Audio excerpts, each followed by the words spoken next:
Hi everyone, and welcome to today's webinar. The topic is going to be producing top-notch audio narration for your e-learning courses. We've got a lot to cover, so let's go ahead and get started. So here's a quick overview of the topics that we're going to be covering today.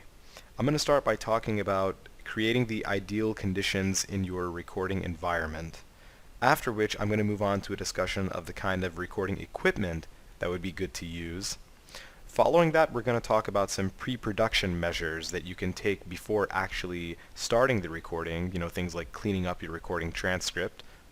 After that, we're going to talk about some useful recording techniques to keep in mind when you're actually doing the real read. And then once that's done, we're going to talk about some post-production techniques that you can apply to your recording using free audio editing software. Now, in the post-production segment, I'm actually going to demonstrate some of the techniques I mentioned, and really the goal of this webinar, you'll find, is to give you practical information that you can apply to your own e-learning projects. And really, most of the tips and tricks I'm going to demonstrate here are flexible enough to fit nearly any situation. So I think it'd be good to establish a certain primer on narration. I like to think of narration as vocal commentary that's added to a visual presentation. And that can be anything from a film sequence to an instructional video, or more realistically for all of us, probably an e-learning course. Now, someone who has a lot of experience with giving presentations is not going to clutter their deck with wall after wall of text, because they have enough experience under their belt to know that that's just going to turn off the viewer completely. They're going to opt for more visually appealing elements to pique the viewer's interest. And in so doing, they're not only going to pique the viewer's interest, but they're also going to increase audience retention. The reason for this is that using images also takes advantage of additional channels of communication. In fact, there was one study that showed that illustrated text was 9% more effective than text alone when testing immediate comprehension, and 83% more effective when the test was delayed. So you translate those stats to narration, and you combine the presentation with more relevant images, and that's going to make your e-learning content much more effective than if it were just simple text on the screen. Now, before moving into the actual content of my presentation, I want to preface it with this short quote from David Anderson, who's the Articulate community manager. He says, "While recording audio is simple, there's no one-size-fits-all approach to improving audio quality. That means that the most helpful audio tips are the tips that align with the user's recording needs, experience, and environment." Now, we at MicroAssist have definitely found that advice to be true, because we have a lot of options when it comes to recording and editing audio. And I'm going to highlight some of the options that we've used later on in this presentation. I want to start that off actually by giving you a brief tour of our own setup at MicroAssist. So as you can see, this is an adequately sized sound booth. It's about 10 feet by 12 feet. And you can see that there is a blanket laid out on the table, and acoustic paneling up on the wall, and a roll of carpet spread out on the floor. All of these things are designed to dampen sound waves and thus reduce the effect of echo and other unwanted extraneous noise. These are all simple and also inexpensive measures, but they're all very effective. Here's the microphone we use. It's an Audio-Technica AT2020 cardioid condenser studio microphone, and it's held securely in place with a Samson Spider shock mount. Now, we've also set up a pop filter in front of the microphone. This is a good idea for a number of reasons. For one thing, pop filters diminish the popping sound, hence the name it has, that often accompanies aspirated plosives. And aspirated plosives, you can think of the first P in pop, for example, or even the word plosive. Those are all aspirated plosives. Aside from that, though, the filters also double as spit guards. There are salts in human spit that can damage a microphone, so using a pop filter can help maximize your microphone's lifespan. Now, our microphone is also connected to a small preamplifier, a Focusrite Scarlett 212 USB driver, which in turn is connected to the computer that we use to record. Now, using this Focusrite preamp gives you more precise control over the microphone settings. For example, you can adjust the gain of the mic, and the gain is really a more technical industry term for the sensitivity of a mic, how much noise it picks up. And preamps aren't necessary, but when they're configured properly, they can go a long way in making sure that you're getting the most out of your high-end mics. But aside from the route where you combine a preamp with a high-end mic, we've also used certain USB alternatives. For instance, we have tried the Yeti Blue USB microphone, which is also a high-end mic, but it goes directly into the machine via a USB port, and also a USB version of the AT2020, which I just showed on the previous slide. Both of these are also effective tools to use if you don't want to use a preamp necessarily. Now, by this point in the presentation, you all may have picked up on something. All the stuff I've showed you so far is not cheap. For example, a new Yeti Blue costs around $100 on Amazon. An AT2020 is $129. The cost of putting together a decent sound booth could run you well into the thousands. What if you just don't have that kind of money to spend? Or even more, what if you run into situations where you'll need to produce recordings off-site? Well, we actually found ourselves in one of those situations recently. We were building a course that called for narrations from teens who couldn't come to the sound booth or during business hours. These recordings had to be done off-site, and that meant that we didn't have access to our sound booth and the high-end recording equipment inside that booth. There could also be another scenario, a very real one, where you may want to do an interview with someone, but you have to meet them where they are, in which case you wouldn't have access to any of your high-end equipment that's kind of locked to the studio. The USB alternatives of Yeti Blue and AT2020 can be used with a laptop, and that'll give you a portable solution, but if cost is an issue for you, the portability is not going to do enough to compensate. They're still expensive tools. So what are you going to do in that case? Well, as a matter of fact, you have other options, because there are alternatives. It's not too difficult to create quality e-learning without breaking the bank. And I'm going to demonstrate some of the tools that you can use to achieve that more budget-conscious e-learning here. So all the alternatives showed here on this slide will still yield you quality recordings, and because they're all so compact, none of them are going to be as expensive as the high-end equipment like the Yeti Blue or the AT2020. I'll start with the Rosetta Stone USB headset on the left. That's going to give you much clearer sound than your laptop's built-in mic would. In fact, I remember discovering its usefulness by accident. I had purchased the program about 3 or 4 years ago, the actual Rosetta Stone software, to learn a language, as one does when they buy a Rosetta Stone. And I was using the USB headset to Skype with a friend, just for the heck of it, and he said, "You know, Adib, your voice sounds so much more clear than I've ever heard it before. I guess you were using your laptop mic before." And I said, "Yeah, I was. This is the first time I've used anything since then." And they just were very surprised, and I went and did a couple sample recordings for myself, and I said, "Wow, yeah, this is better by tenfold at least." And from that moment on, I went ahead and just stuck to that headset. In fact, we even used it at MicroAssist for a couple of projects. It's very good, and I highly recommend it. If the only other thing at your disposal is your laptop's built-in microphone, this headset is going to give you much better results. You're going to be very satisfied with it. Now, say you want to avoid headsets. And I can imagine that, because if you're the kind of guy who likes to stand up and walk around, maybe, the headset will kind of have you chained to the machine. So if you do want to avoid that, you may want to go with the option on the right.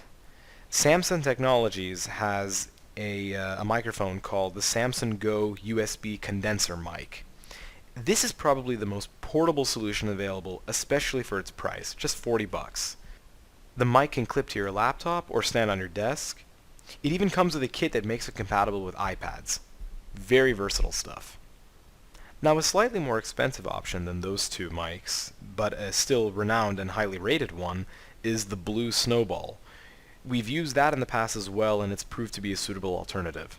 And of course, I say that it's renowned because you may notice that the company that makes the Blue Snowball is in fact Blue, the same company that makes the Yeti Blue mic. So they're a company that's known for creating high fidelity and high quality products.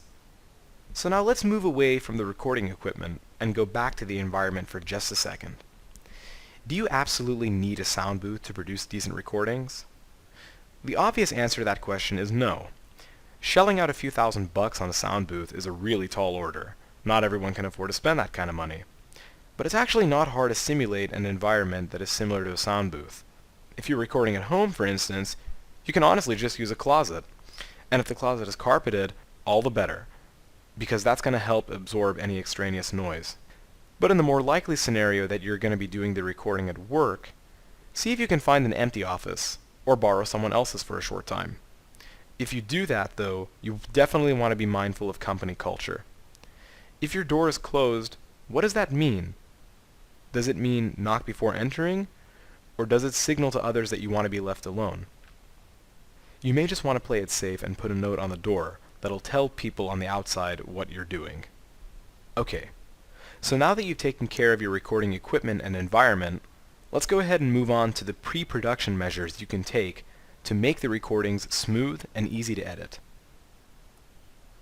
The first thing you should do, and arguably the most fundamental, is to make sure you have a clean transcript, consisting of proper grammar, correct spelling, and logical paragraph breaks. All these things are going to make it easy for the reader to go ahead and do his read-through, and that, of course, will make the editing process for you much easier after the fact. You also want to be sure that the font size of the text is large enough for the reader. If they need help sounding out an unfamiliar word, you may want to do what I've demonstrated here in this graphic, and add phonetic pronunciation guides to the transcripts. That can be a particularly useful strategy. For example, if the transcript mentions the term MySQL, you could write it out as MySQL or MySQL. You know, the SME, the subject matter expert, or the client, really depending on who you're collaborating with, could want the word pronounced one way or the other. They could all be correct ways of pronouncing it, but they themselves may have a preference. So once you've touched base with them on that, you probably do want to make it easy for the reader and include a guideline like the one I've done here in brackets. So taking all these steps can help the reader get the pronunciation right the first time around, and that'll of course save everybody some time in the recording process. The next step is a dry read. In doing a full dry read, where there's no actual recording taking place, the reader can get a sense of the paragraphs and text flow. This also gives them a chance to actually sound out any words that may be difficult to pronounce. You absolutely want to use the dry run to simulate the actual read-through as much as possible. So after doing some dry reads, you're ready for the real deal. But first, you'll need recording software. You can do everything more effectively if you download Audacity, which is a free tool that not only records audio, but also allows you to edit it afterwards. So let's open up the program quickly so we can get a sense of what we're dealing with here. So everything here may look a bit intimidating at first, but don't worry, we'll pare the program down to its most useful features in the post-production phase. So when you first open up Audacity, you want to check a couple of things on this main menu before you start recording. It's important to ensure Audacity is using your desired input and output devices.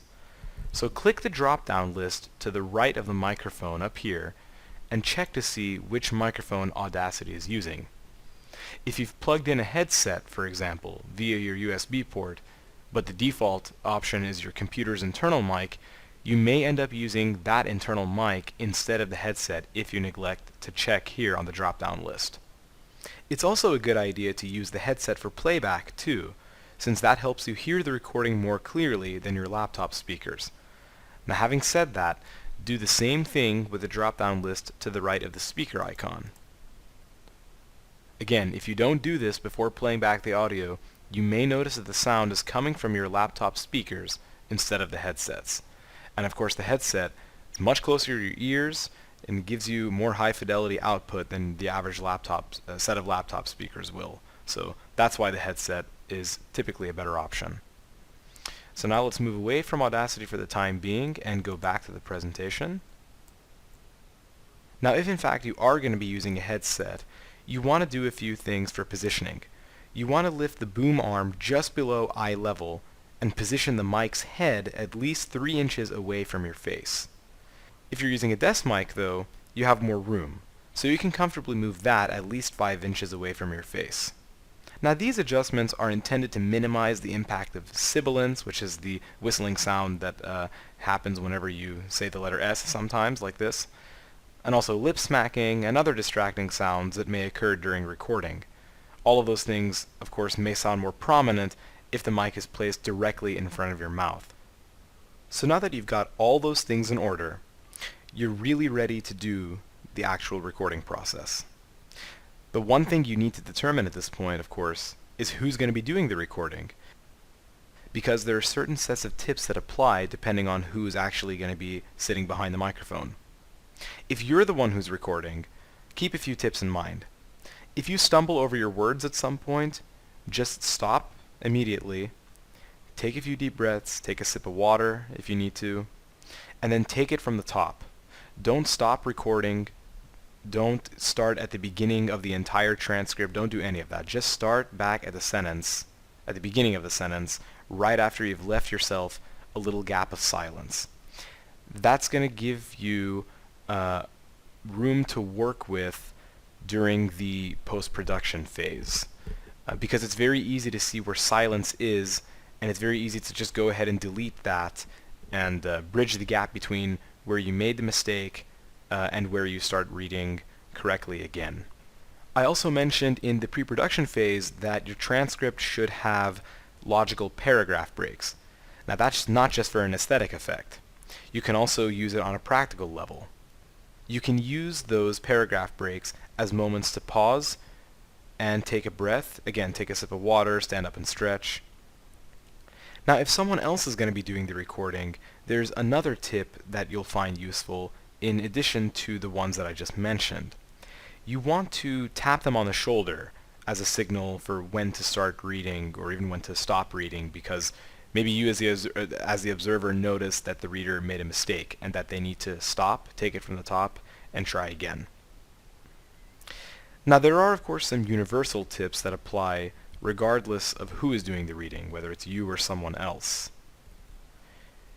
All cellular devices in the room should be set on silent mode.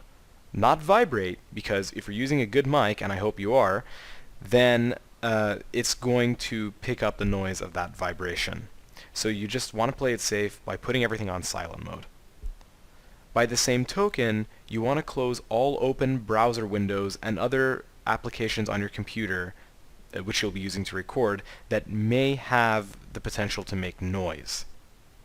Now say you're recording and you forget to close Outlook and you get the little ding that tells you that you've got a new email, or you forget to close Skype and you get an incoming call. If those things happen, just close the application as fast as you can, let the recording keep going, and just take the same stumbling strategy and go ahead and apply that. Just stop reading, give yourself a few seconds of silence, and take it from the top again. Another thing you might want to try is standing instead of sitting. Now this may be uncomfortable for long stretches of time, but of course you can always just go walk around for a bit, take a little break. But the reason I suggest standing over sitting is that your average chair is going to make some kind of noise. It'll squeak, it'll just do something that's distracting, and if that squeak occurs as you're speaking, there's no way to get rid of that in the recording. And that's actually something that I'm going to explore a little bit in depth, more in depth, in the post-production segment of the webinar.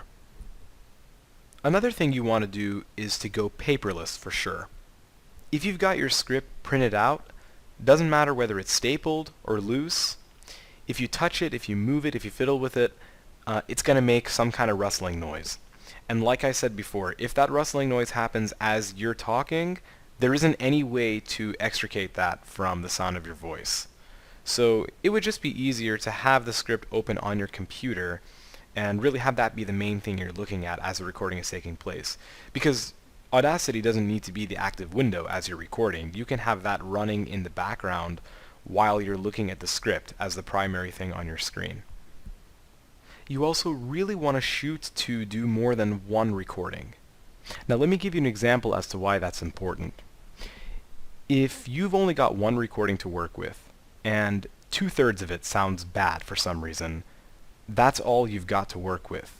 You can't, especially if it's irreparable somehow, if the audio quality just deteriorated at some point in the recording, that's beyond you. That's beyond anything that you can possibly do. But on the other hand, if you've got 3 different recordings to work with, and a different part of each of the recording is good and different parts are bad, then that is a much better prospect for you, because you can easily mix and match the parts that sound good into one blended composite audio file. So you may not always be able to get more than one recording out of the person, but I would definitely shoot for 2 if you can, and 3 would just be great. Any more than 3, and especially if the transcript is long, the reader may not be so willing to do it at that point. And if you're working with young children, you definitely want to keep a few additional tips in mind. For instance, you want to inject playtime into the recording session. Kids have a tendency to get restless after a while, so maybe in between paragraphs or even in between entire reads, it really just depends on the child's attention span, you definitely want to give them a little break and give them a chance to play. Another thing you can do, I've mentioned the logical paragraph breaks over and over again, and we're about to see yet another reason why they're so helpful, is that you can use those gaps in the transcript as little pockets of time for you to encourage the child and give them constructive and positive feedback. That really has a great effect on the child. I mean that both in size and also in a very positive way. So you definitely want to use that to your advantage.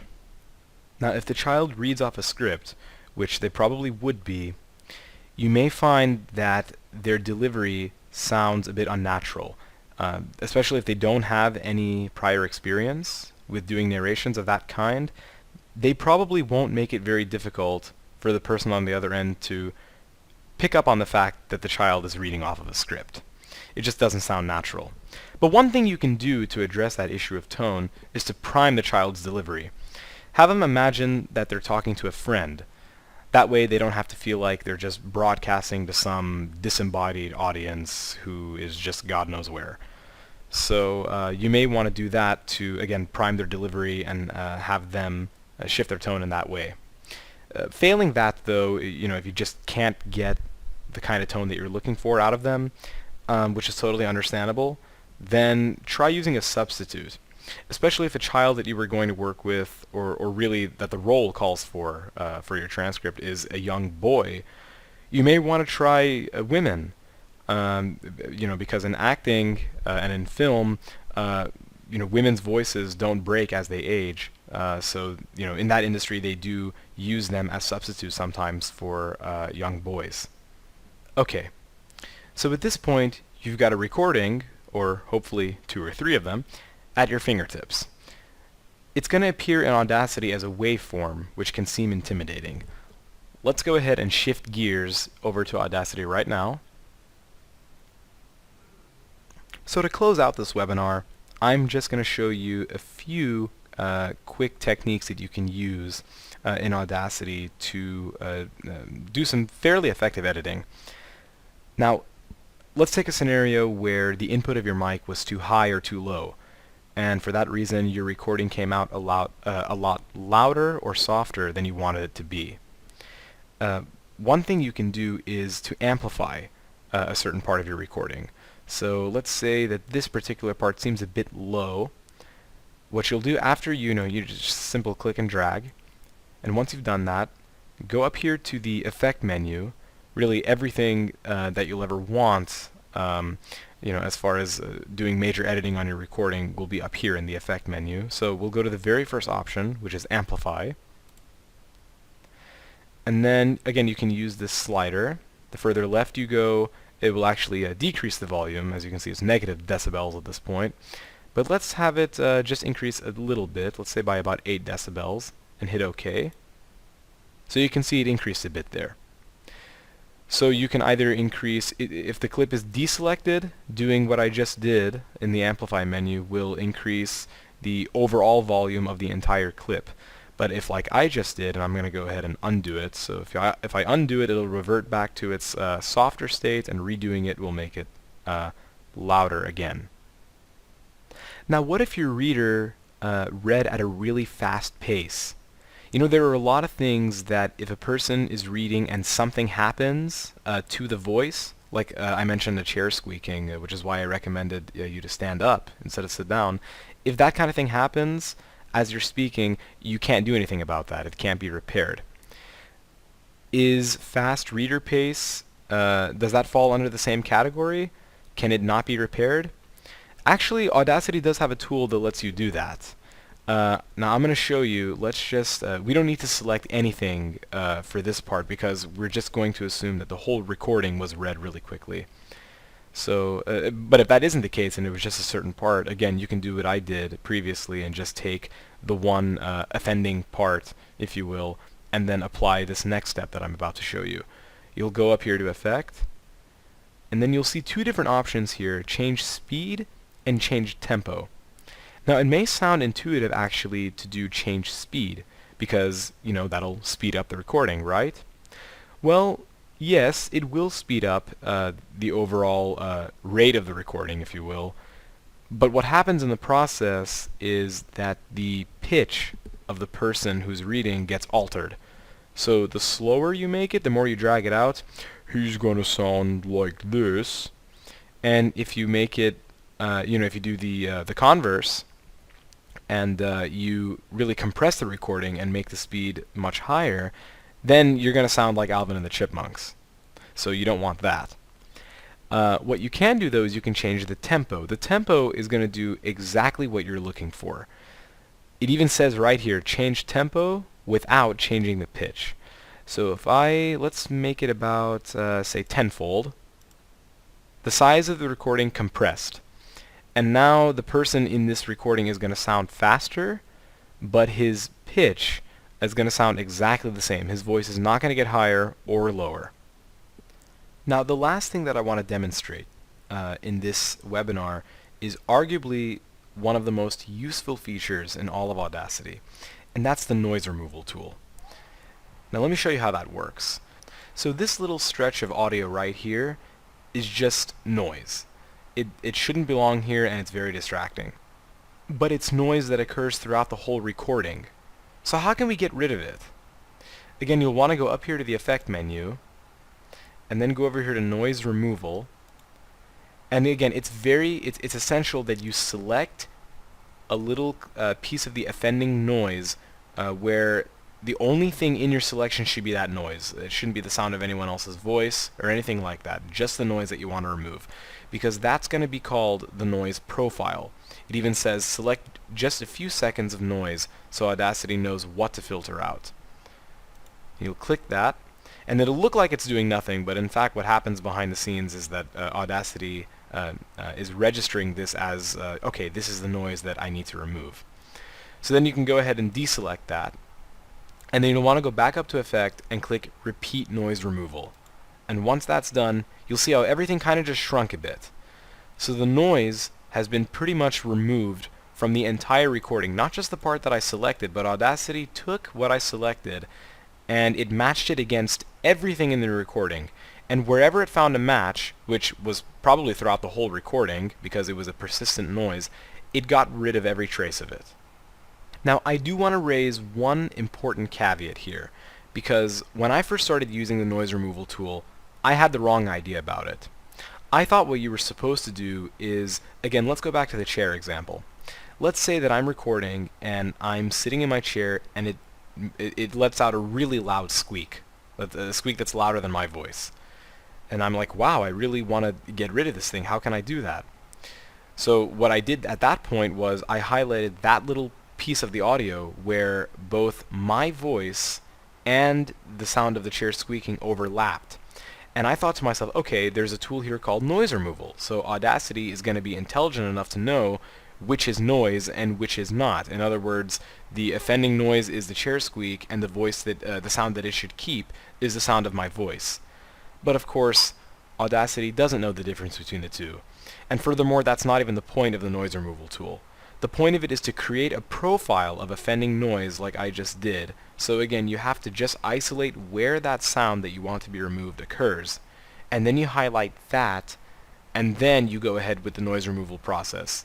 Like I said, it'll match everything against the offending noise and remove it where it's wherever it is located once you've done that. Otherwise, if you do what I did, which is create a profile that consists of both the sound of my voice and the chair squeaking, sure, you'll lose the sound of the chair squeaks, but you'll also pretty much lose your entire voice. and you'll sort of sound like you'll sound something a bit like that. It'll be completely unintelligible, and your recording will be totally worthless and unusable at that point. So again, you just want to create the profile, and then once you've made the profile of just isolated noise, that's when you carry out the noise removal procedure. So with that, I'm going to shift back to the slide deck. And at this point, you're pretty much done. You have a clean professional audio file that you can use with anything like animation, video, or any learning course. And if accessibility is going to be required, you'll need to include the text, of course, such as captioning. It really depends on what the output is. And you'll want to remember to remove the pronunciation guidelines from the transcript when you do that. So with that, I will conclude the presentation. Thanks very much to all of you for attending. My phone number and email address are both listed here. The phone number is 512-538-8552, and the email is amasumian, my last name, at microassist.com. So again, if you have any questions, feel free to reach out to me in one of those two ways. I'm always open, and I will do my best to answer. Thanks very much for attending, and I hope you all have a wonderful day.